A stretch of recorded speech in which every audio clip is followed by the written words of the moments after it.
Assalamualaikum warahmatullahi wabarakatuh. Alhamdulillahirabbil alamin. Assalatu wassalamu ala asrafil anbiya'i wal mursalin sayyidina wa maulana Muhammadin wa ala alihi washabbihi ajmain. Amma ba'd. Puji syukur kehadirat Allah Subhanahu wa taala yang mana pada hari ini kita dapat melaksanakan atau melanjutkan pembelajaran kita, yaitu materi akidah akhlak. Ada pembelajaran akidah akhlak ini, sebelum kita memulai pembelajaran, marilah kita bersama-sama membaca basmalah. Bismillahirrahmanirrahim. Nah, bagaimana kabarnya anak-anak ibu sekalian? Alhamdulillah baik. Alhamdulillahirabbil alamin. Baiklah, masuk ke materi kita pada hari ini, yaitu hakikat manusia dan daya-daya rohani. Manusia itu adalah fungsi yang harus dijalankan oleh hakikat manusia adalah peran atau fungsi yang harus dijalankan oleh setiap manusia. Karena apa? Manusia dikatakan sebagai makhluk, yaitu dilengkapi dengan akal, pikiran, perasaan, dan keyakinan untuk mempertinggi kualitas hidupnya di dunia. Manusia diciptakan oleh Tuhan Yang Maha Esa memiliki derajat yang paling tinggi di antara ciptaan yang lain. Karena apa? Hakikat manusia di antaranya itu memiliki manusia sebagai hamba Allah, yaitu manusia wajib mengabdi dan taat kepada Allah selaku pencipta, karena Allah adalah hak Allah untuk disembah dan tidak untuk disekutukan.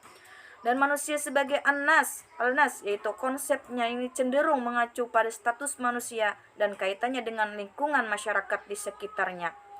Karena berdasarkan fitrahnya, manusia memang makhluk sosial. Dalam hidupnya manusia membutuhkan pasangan dan memang diciptakan berpasang-pasangan seperti yang dijelaskan oleh Allah dalam Quran surah An-Nisa.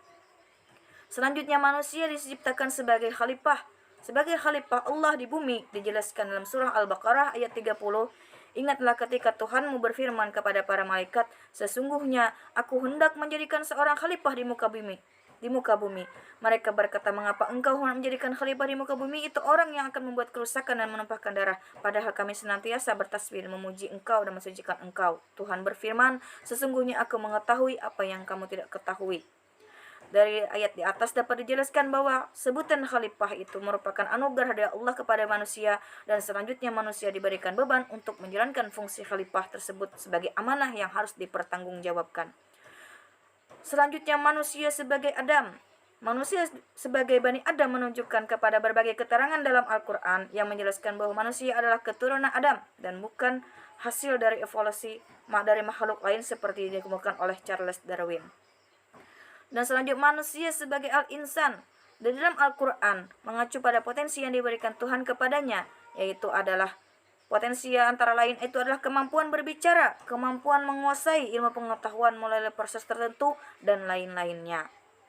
Dan manusia sebagai makhluk biologis.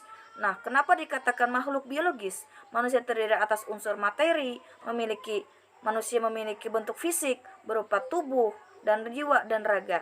Dengan kata lain, manusia adalah makhluk jasmaniah secara umum terikat kepada kaidah umum makhluk biologis seperti berkembang biak, mengalami fase pertumbuhan dan perkembangan, serta memerlukan makanan untuk hidup dan pada akhirnya mengalami kematian.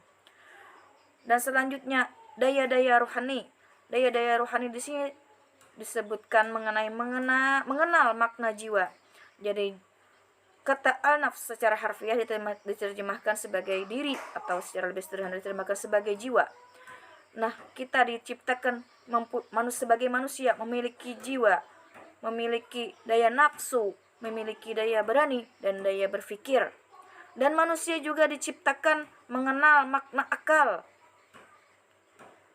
Dengan kata lain, manusia itu mempunyai daya berpikir yang berpusat di kepala, juga dikatakan sama dengan al-qalb yang berpusat di dada. Dan selanjutnya manusia memiliki makna hati atau al-qalb.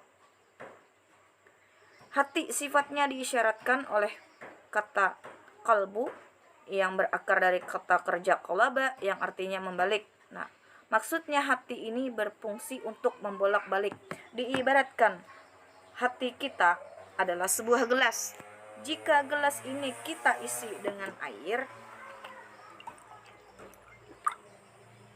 nah, inilah isi hati kita. Jika hati kita diibaratkan contoh, kita isi dengan sifat-sifat yang tidak bagus, maka akan rusaklah hati kita. Sebaliknya, jika hati kita yang tidak ada isinya, maka kita isi dengan air, zikir, ibadah, bersedekah, dan hal-hal lainnya, maka hati kita akan menjadi bersih. Nah, jika kita isi hati kita dengan hal-hal yang tidak bagus atau tidak baik, seperti iri, dengki, maka itu akan merusak hati kita. Maka daripada itu, kita sebagai manusia hendaklah yang memiliki potensi, memiliki akal untuk berpikir, maka berpikirlah untuk melakukan hal-hal yang baik, seperti beribadah dan taat kepada Allah serta menjalankan segala perintahnya dan menjauhi larangannya. Maka dari itu, sebelum saya mengakhiri materi pada hari ini, izinkan saya untuk berpantun. Sayangnya, sungguh indah pintu dipahat, burung puyuh hinggap di dahan. Kalau hidup hendak selamat, taat selalu perintah Tuhan. Sampai di sini dulu materi kita pada hari ini. Ibu akhiri, wabillahi taufiq wa hidayah. Assalamualaikum warahmatullahi wabarakatuh.